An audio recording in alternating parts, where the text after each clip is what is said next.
Boa noite com frio, para quem gosta de frio. Boa noite. Para quem não gosta de frio, bem agasalhado, venha de cobertor.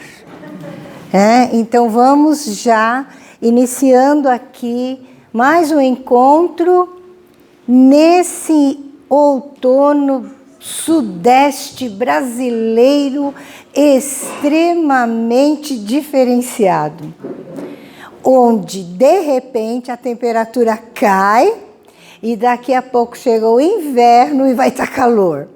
Já avisaram que o El Niño esse ano vai caprichar aqui, então eu acho que a gente já tem que começar a preparar o nosso psicológico para começar a frequentar a praia igual os países da Europa e da América do Norte, porque daqui a pouco vai virar tudo. Mas depois desse pequeno boa noite diferenciado, porque foi muito diferenciado, né? Vou dar boa noite para os meus amores aqui do Aparecida Castelli. Amo encontrar vocês todos, amo vir a esta casa, me sinto em casa. Muitíssimo obrigado pelo convite e pela oportunidade de novamente nos encontrarmos para falar um pouquinho mais dessa mensagem que o Espiritismo nos traz e desse reviver dos ensinamentos de Jesus que ele nos possibilita, essa filosofia de vida, esse caminhar científico que foi construído com muito carinho, com muito desvelo pelo codificador, professor Hippolyte Léon Denis Arvail, conhecido como Allan Kardec. Vai uma dica para vocês: não existe kardecismo, não existe uma religião kardecista. Isso é nomenclatura que de repente se disseminou no Brasil. Se eu sou espírita.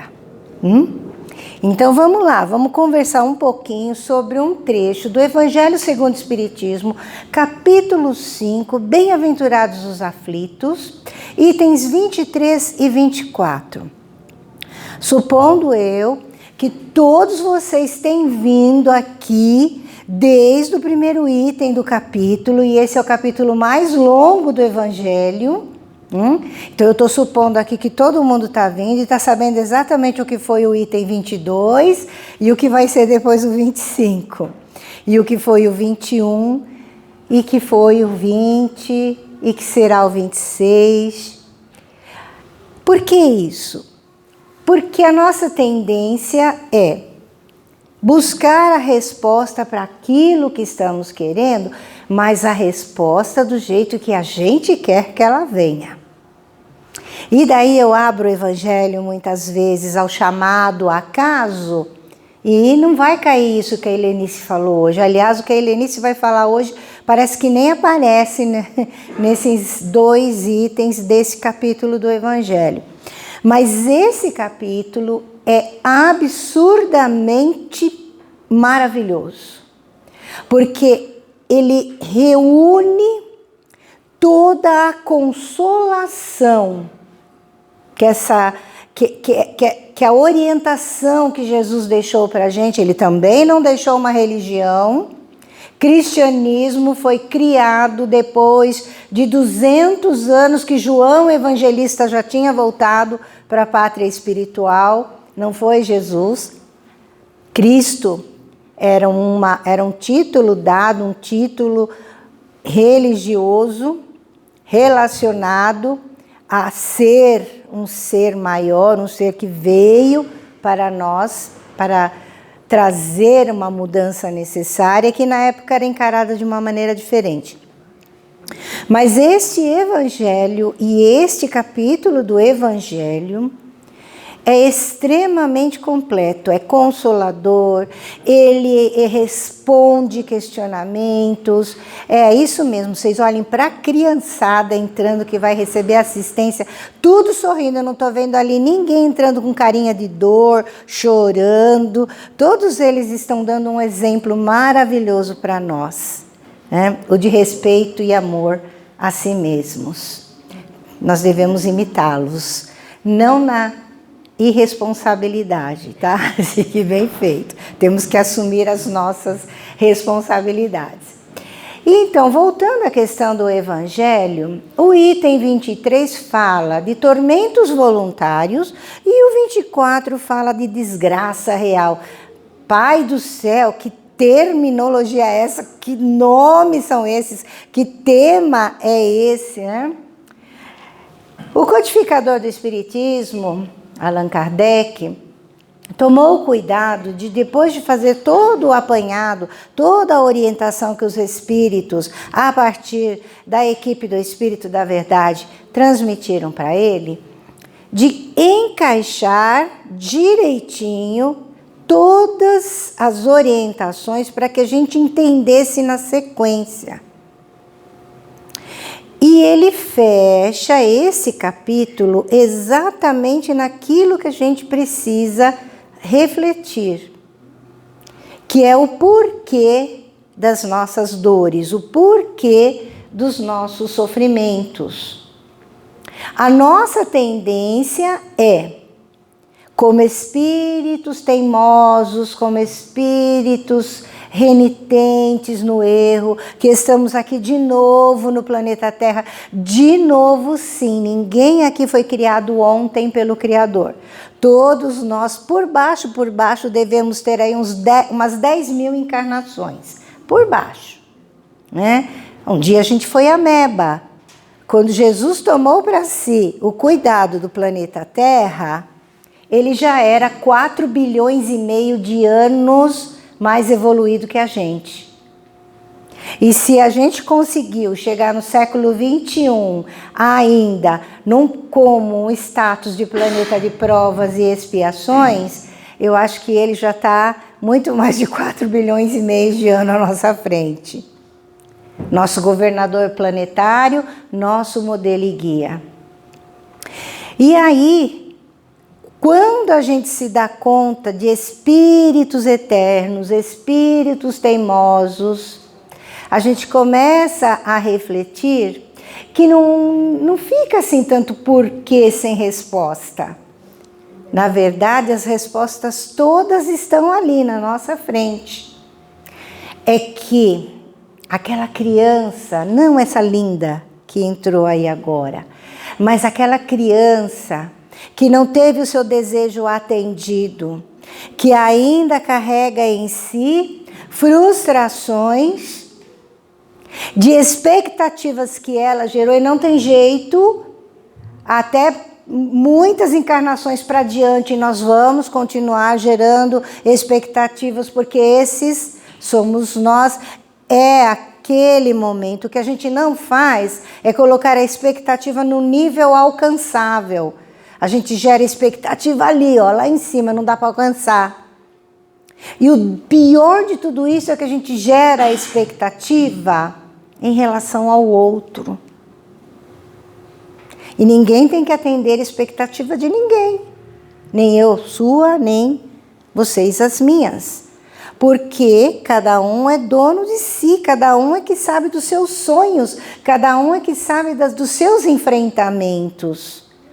Cada um tem uma história evolutiva única, especial, diferenciada. Nada é igual na criação. Porque se fosse igual, seria determinismo. Vocês sabiam, por exemplo, que de uma mesma árvore, nem a nervura das folhas são idênticas? Nem as nossas digitais. É a digital de cada folha ali. Pode pôr uma folha em cima da outra, da mesma árvore, que brotaram no mesmo galho, no mesmo período. As suas nervuras são diferentes, são as suas digitais. Então, na criação não existe determinismo. O que existe, então, é o resultado das nossas escolhas. E esses 2 itens deste capítulo só vêm complementar 2 itens que foram tratados anteriormente, que vocês já assistiram. Por isso que eu presumi que todo mundo está acompanhando aqui desde o item 1 desse capítulo. Que são os itens 4 e 5. Causas anteriores das aflições, causas atuais das aflições. Então, quando eu falo de tormento voluntário, eu não posso analisar o tormento sem pensar qual foi a minha contribuição para ele acontecer. Nossa, Helenice, mas de repente eu não desejei isso na minha vida. Vamos parar e pensar. Como têm sido as nossas atitudes em relação ao outro, ao que a vida tem oferecido, em relação às nossas expectativas. São atitudes que nos fazem sempre tremer. E eu quero que seja aquela criança que está com bronquite e está pedindo para a mãe um picolé. E a mãe vai falar não, e ela bate o pé, ela se joga no chão. Eu vou fazer uma pequena parte aqui. Meu filho mais velho, semana que vem completará 40 anos de idade. Quando eu parei para pensar nisso essa semana, me deu um negócio. Porque aí, assim, eu fiquei meio que assim, eu falei, acho que eu vou fazer umas mechas coloridas, porque está denunciando muito a idade. E brincadeiras à parte, quando ele era pequenininho, eu sempre cuidei das minhas crianças com homeopatia e utilizo homeopatia até hoje. Eu me lembro que não fazia o que o moleque queria, o moleque estatelava no chão, ele sabe dessa história. Ele berrava, a boca ficava roxa, aí todo mundo entrava em desespero. E eu lembro que uma única vez minha mãe falou assim, larga ele. Mas, né, mãe de primeira viagem, a gente acha que a gente já sabe mais, né? Eu estou enfrentando isso com a minha filha, que vai ser mãe agora em outubro. E cada vez que eu dou um palpite para ela, mãe, já sei, eu já li, eu já faço parte do grupo disso, eu faço parte do grupo, eu sigo não sei quem. Aí, esse moleque fazia isso. Cheguei para o pediatra, tá acontecendo isso. Aí o pediatra, gente, o homeopata, nunca pergunta só de você. Ele pergunta de tudo que está à tua volta. Por quê?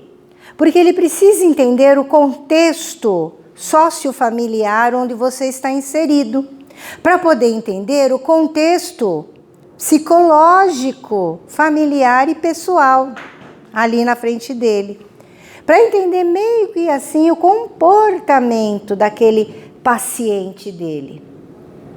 E depois que ele fez toda a anamnese, ele fez assim para mim. Eu vou aumentar a dose desse daqui, aumentou a dose, você vai dar de tal maneira, e a próxima vez que ele fizer isso, você deixe. Aí eu lembrei da minha mãe na hora. Eu vou, mas deixar como? Ele falou, deixa. Não, ele não vai morrer com falta de ar, a boca tá roxa, mas na hora em que o pulmão fizer eu quero o ar, ele vai parar para respirar. Vocês não fazem ideia. Aquele moleque, a hora que estatelou, eu passei por cima, assim, que eu precisava ir para a sala. Eu dei um passo assim, passei por cima dele. Quando eu voltei, eu fechei o olho e passei de volta. E fiz isso acho que umas 5 vezes. Na 5ª vez, quando eu olho para trás, ele estava em pé, secando a lágrima. Quer colo, mamãe? Aí mamãe deu colo e fiz o que o pediatra mandou, né? Vamos conversar, filho? Vamos conversar. Não é fácil. Essa atitude infantil que está ligada ao desenvolvimento intelectual ainda daquele espírito recém-reencarnado, que tem que ser assim, vai ser assim, porque senão esse espírito não amadurece no novo contexto social que ele está inserido, ele não amadurece como se relacionar com o outro, então ele tem que passar por todas as fases.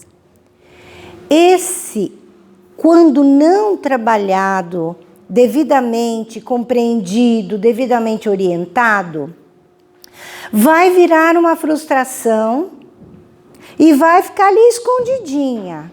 E segundo Joana de Ângeles, livro Vida, Desafios e Soluções, ela diz assim, a hora que se torna um homem, um adulto, um ser integral, essas manifestações podem eclodir na forma de egoísmo exacerbado, orgulho absurdo, sentimentos de menos-valia, onde todo mundo pode ou não, todo mundo é melhor que eu, ou todo mundo me nega tudo, onde a irresponsabilidade nunca é dele, é do outro. Então, quem tem que resolver é o outro. Então, é a transferência de responsabilidade e a geração de expectativas soberbas acima do nível de resolução. Porque ter expectativa, além de ser da nossa faixa evolutiva, ela é necessária, ela é boa, porque a expectativa trabalha muito de pertinho aqui no cognitivo do cérebro, na área da criatividade. Só que a expectativa está relacionada ao emocional, enquanto a criatividade, ela associa emocional e intelecto. O que eu faço então? Se você já percebeu que está na hora de tomar uma atitude, de transformar esse comportamento, pegar este teu eu, que precisa de um trato, que precisa de um aconchego, que precisa ser compreendido, busca ajuda. Qual ajuda? Se for em nível mais assim suavizado, vamos buscar o ombro amigo, não importa ele se é fora do lar ou dentro do lar. Não está resolvendo, mas tem que ser o amigo, aquele que vai te dar o puxão de orelha e você vai ouvir. Não aquele que passa a mão na cabeça e não, coitado, é assim mesmo. Não, isso não é amigo. Esse quer ver teu mal. Não está resolvendo? Vai buscar ajuda profissional, sim.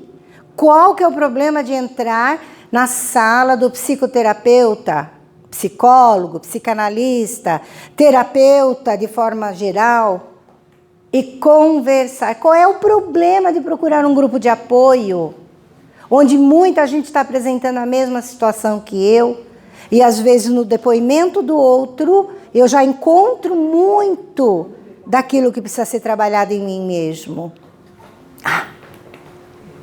Não fala a verdade? Não é a fase mais linda da vida? E aí, o que nós fizemos com essa fase? Até hoje choramos o carrinho que não ganhamos. A boneca que nos foi negada. Para quê? Então, voltando à questão do auxílio, busca o auxílio também espiritual. Qual que é o auxílio espiritual? A busca do seu consolo espiritual através daquela ideologia religiosa que você se apoia, que você acredita, não importa qual. Não existe um templo religioso que não tenha alguém de plantão para te dar um ouvido. Não está resolvendo? Gente, tem CVV, tem SOS Preces em várias cidades. Tem tanta coisa que a gente pode buscar para simplesmente falar e o outro nos ouvir. E ouvir a nós mesmos. Parar, fazer aquele exercício de reflexão diária. Eu não sei fazer reflexão. Poxa, mas nem debaixo do chuveiro? Nem naquela hora que a gente não vai expressar aqui e que você acaba fazendo palavra cruzada ou então respondendo mensagem do celular. Para com isso, faz uma reflexão. Busque esse momento para saber quem você é. Debaixo do chuveiro é o melhor momento. Quais são as coisas que te agradam, que te aliviam, que tiram o estresse? Vai fazer. Vai caminhar ao sol, nem que seja uma vez por semana, para poder receber todos os benefícios dos raios solares. Para que a sua pele absorva, o seu cabelo sinta, para que você seja abraçado pelo astro-rei. E quando chover, não ache ruim porque choveu. Agradeça, porque as plantações estão sendo agraciadas. E quem tem um jardim está recebendo uma bênção. Ah, eu não gosto de frio, mas eu agradeço o frio, porque é nesse momento que a natureza se recolhe para depois eclodir em flores da maravilhosa primavera, ou então dos frutos. Nós temos um hábito terrível de reclamar e de responsabilizar ao outro. E isso estamos conversando aqui em termos de tormentos voluntários e desgraça real. Perceberam? Quando eu falo de causas anteriores das aflições e causas atuais das aflições, eu estou falando que eu sou o produtor dos tormentos de vida que eu tenho. Ele está dizendo voluntário, que provavelmente foram causados por mim e que eu estou recolhendo o resultado. Essa é a lei de causa e efeito. E lei de causa e efeito não é a lei de Talião, porque daí Deus seria determinista. A lei de causa e efeito acontece porque houve uma causa, hoje tem um rebatimento que é o efeito, que pode ser minorado, pode ser diminuído, dependendo do passo que eu estou dando naquela longa caminhada chamada vida, para autocompreensão, autoconhecimento, autoperdão. Quantas vezes eu paro, e eu estou falando agora como uma pessoa que já fez esse exercício milhões de vezes, parou e agora foi orientada que tem que voltar a fazer. Quantas vezes eu paro para escrever o meu dia? Não é diário, não é diário. É escrever as emoções que eu vivi naquele dia. Tem pessoas que utilizam o hábito da física quântica, que é um exercício de física quântica utilizado pela metafísica também, de escrever, das mais variadas cores, aquilo que quer em âmbito material. E aí descreve, escreve, escreve, todo dia lê, até que conquista aquilo. Conquistou, quando é material, começa o primeiro transtorno voluntário, porque é desejo. E desejo, quando você conquistou, passou à vontade. A criança é assim. A nossa criança interior continua assim. Mas se for sonho, sonho está falando do que vai no meu eu, na minha intensidade interior, que sou eu, espírito em verdade, utilizando essa matéria magnífica para evoluir. Então, quando eu sonho, eu vou tirar fora verbos ter, subir, ganhar, ser notado e assim por diante, e vou colocar amar, olhar, sentir, viver, respeitar, perdoar. E se eu for melhor ainda, eu vou tirar fora o verbo perdoar. Porque se eu não me ofender, se eu não me magoar com a atitude do outro, eu não precisarei perdoar. Aquele que vem e me fere, eu acalentei a dor do ferimento, eu vou transformá-lo num buraco dentro de mim até que o outro venha e me peça perdão. Aí o outro desencarna, não pediu perdão, e eu continuo aqui, moendo. Pra quê? Eu estou carregando o lixo aqui e ele provavelmente nem se lembra o que me fez. Um outro exercício. Lembra de uma pessoa que te feriu, lá no teu passado. Lembra de uma pessoa que quando você lembra dela, faz assim, ó, você faz assim. Ai, quero lembrar. Te causa um certo mal-estar. Lembrou dessa pessoa? Agora, responda para você mesmo, que foi mesmo que ela te fez? Para que você depois de 20, 30 anos continue sentindo isso? Às vezes a gente nem lembra mais.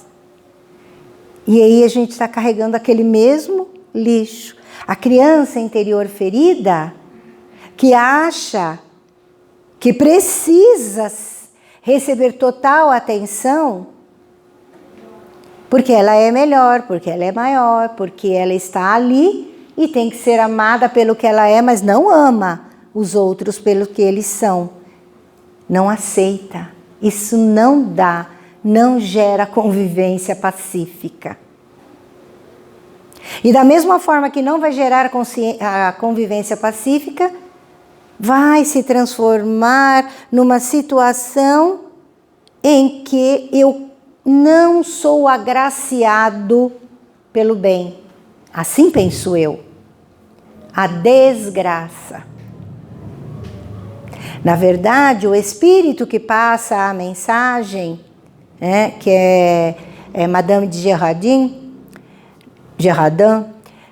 ela diz que a desgraça real se encontra entre aqueles que nós vemos apenas as dores materiais. Então, a criança que perdeu um lar, a criança vítima de violência, o adulto que passa também por todo tipo de violência, esses países em conflitos armados, os corruptos, a gente vê tudo isso como desgraça real, e é mesmo. O desemprego, desequilíbrios de todo tipo, é mesmo.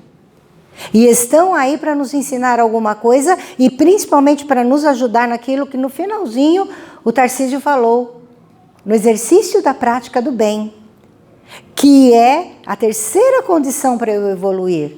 Porque a primeira é estudo constante, ou seja, nunca parar de aprender, nunca evoluir intelectualmente cada vez mais, equilíbrio das emoções, que é o que nós já falamos, buscar ajuda quando estou desequilibrado, e a prática do bem.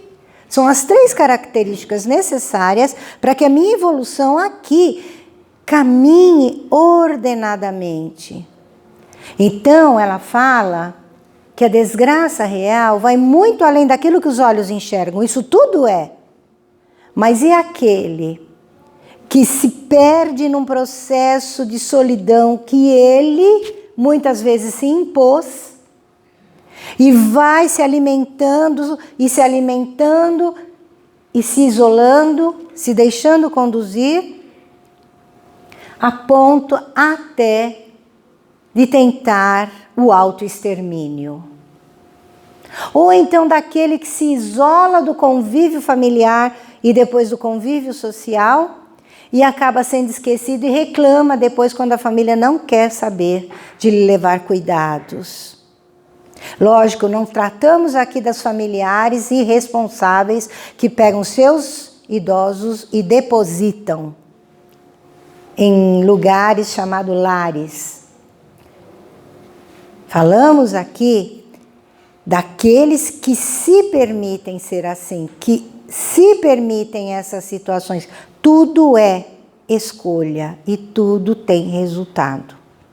Então, tormento voluntário e desgraça real nada mais é de viver resultados de escolhas feitas em vidas anteriores ou escolhas. E isso, segundo os espíritos, está na maioria das situações, escolhas feitas nesta atual encarnação. Porque eu não trabalho a minha criança interior, porque eu não trabalho o autoconhecimento. Lembram? Estudo constante, equilíbrio das emoções e a prática do bem.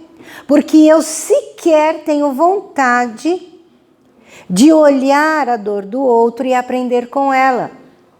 Eu não preciso ver a dor do outro somente para me sentir melhor e pensar assim, nossa, eu sou então abençoado. Com certeza é isso, mas é a ação, a prática da ação. Joana de Ângeles, no livro Alerta, no capítulo 44, ela fala, o capítulo se chama O Bem em Ação. E ela começa dizendo que a gente está passando por uma série de situações que nos afogam, nos comprimem, nos desequilibram, nos entristecem a ponto de acharmos que nada mais vai melhorar. Ela diz, nem mesmo assim, pare de praticar o bem. Nem mesmo assim. Não é pegar o que você não tem no bolso e doar, não é isso. Porque o bem se pratica com um abraço, um sorriso, um me desculpe. Nossa, eu entendi o que você falou, na hora eu não entendi, agora eu estou entendendo, me perdoe. Tentando entender o outro como ele é e aceitando-o. Não praticando as violências não físicas, que são aquelas de domínio do psicológico e que se pratica dentro do lar muitas vezes, se pratica no ambiente de trabalho e nas redes sociais. Não passando para frente fake news. Esses dias eu recebi uma mensagem e o pessoal, eu sou assistente social de formação e muitas vezes me chamam de insistente social, de tanto que eu pego no pé, mas eu faço isso com quem eu convivo, tá? Não é com todo mundo. E nesse quesito fake news eu sou muito radical. Porque eu recebi uma mensagem, devolvi para a pessoa com a informação que era uma fake news e tem vários sites sérios que fazem esse tipo de busca. E a pessoa respondeu para mim, tá bom, não é o nome do autor, não foi dali que saiu, mas olha, o que manda é a mensagem, olha como ela é bonita, olha o teor do que ela contém. Eu falei, gente, isso é mentira! Falei para ela, isso é mentira. Não me importa, isso é uma mentira. Então, por que eu quero criar à minha volta uma falsa noção de felicidade, que é isso que nós fazemos, quando a felicidade é resultado de pequenos momentos, de pequenas ações, de palavras pequenininhas. Damos um valor imensurável a nossa dor e menosprezamos a dor do outro. Não, tá errado isso. Está na hora, o mundo está exigindo. O mundo, a vivência, a troca com o outro está exigindo. Para que diminua a pobreza, para que diminua o número de violências de todos os tipos. Para que possamos acolher mais, ouvir mais, amparar, socorrer na medida daquilo que podemos. Cada um dá aquilo que pode. Francisco de Assis caminhava no sentido de Assis, passou pela Perúdia e dali ele caminhava para Santa Maria das Graças. Lá ele iria encontrar-se no monastério, porque havia sido convidado para fazer as orações lá. Se nós vamos daqui para a Baixada Santista, de carro, nós gastamos até Cubatão 40 minutos, até o centro de Santos, Canal 1, 50 minutos. De carro. De ônibus um pouco mais. A pé, conversando, porque é tudo descida. Eu não sei calcular, porque eu nunca fiz isso, mas não seria tão demorado, não levaria o dia inteiro, não. E esse pequeno trajeto que ele fazia, que de carro fosse hoje levaria mais ou menos umas 2h30, levava às vezes 2 dias, porque eles estavam embaixo de um inverno inclemente. Ora era neve, ora era chuva e vento gelado. Imaginem com aqueles capotes que eles usavam, aquelas coisas de lã pesada. Ia à frente irmão Leão, que era mais fortalecido, mais robusto, e atrás Francisco, cantando, fazendo suas conjecturações. De repente ele fala, irmão Leão, sabe o que é a verdadeira alegria? Irmão Leão andando, nem olhava para trás, porque tinha que chegar. Ele dizia, o que, pai Francisco? Porque eu chamava de pai Francisco. Ele respondeu, é saber que nós vamos chegar lá no monastério, encharcados, sujos, cansados, com fome, vamos bater a porta, o porteiro vai nos atender e vai dizer, quem sois? E nós vamos responder, sou eu, Francisco, e o irmão Leão.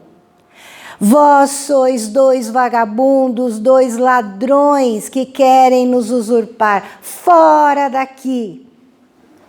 Irmão Leão parou, olhou para ele e disse assim, como? Essa é a verdadeira alegria.